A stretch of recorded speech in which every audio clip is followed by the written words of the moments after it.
Hey everyone, this is Priyanka Bhatia and आज इस video में मैं आपको बताने वाली हूँ जीएसटी में आने वाले कुछ मेजर चेंजेस के बारे में।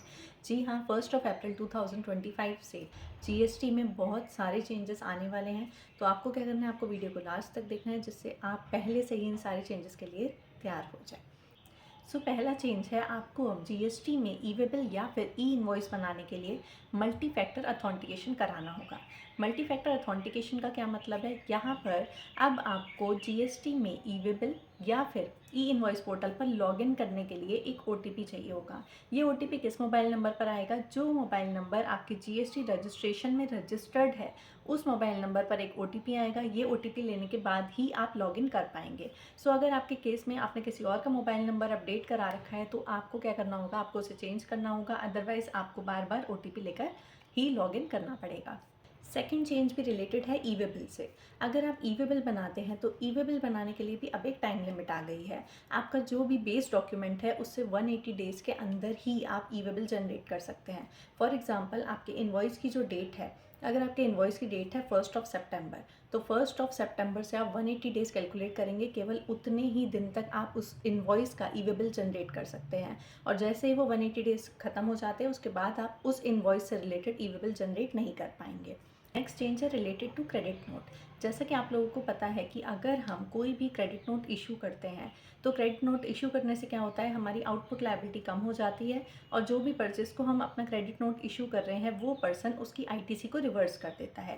लेकिन अब इसमें क्या चेंज हुआ है, आपको क्रेडिट नोट को एक्सेप्ट या फिर रिजेक्ट करना होगा। आपके आईएमएस पोर्टल पर जैसे कि अब सारे इनवॉइस आपको शो होते हैं उसी तरीके से आपको क्रेडिट नोट भी शो होगा। अब इस क्रेडिट नोट को या तो आप एक्सेप्ट करेंगे या फिर आप रिजेक्ट करेंगे, लेकिन आप इसको पेंडिंग नहीं कर सकते। अगर आप एक्सेप्ट करेंगे तो फिर क्या होगा, जो पर्सन है जिसने क्रेडिट नोट इशू किया है उसकी आउटपुट लायबिलिटी कम हो जाएगी और आप उसके आईटीसी को रिवर्स कर देंगे। लेकिन अगर आपने इसको रिजेक्ट कर दिया तो जिसने आपका क्रेडिट नोट इशू किया है वो अपनी आउटवर्ड लायबिलिटी को कम नहीं कर सकता है। अब बात करते हैं नेक्स्ट चेंज की। ये चेंज रिलेटेड है आईएसडी से। आईएसडी क्या होता है, जैसे कि आप किसी बिजनेस में हो जो कॉमन सर्विसेज डिस्ट्रीब्यूट करता है अपनी अलग अलग ब्रांचेस में, तो इस केस में आपको अपना आईएसडी का रजिस्ट्रेशन लेना मैंडेटरी हो गया है। अगर आप रजिस्ट्रेशन नहीं लेते हैं तो यहाँ पर आप आईटीसी को डिस्ट्रीब्यूट नहीं कर पाएंगे।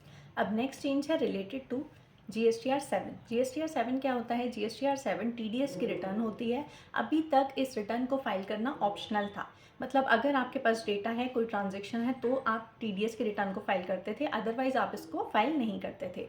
लेकिन अब टीडीएस की रिटर्न यानी कि GSTR 7 को एक सिक्वेंशियल रिटर्न में कन्वर्ट कर दिया गया है। जैसे कि आप GSTR 3B और GSTR 1 फाइल करते हैं उसी तरीके से आपको मैंडेटरी GSTR 7 भी फाइल करना होगा।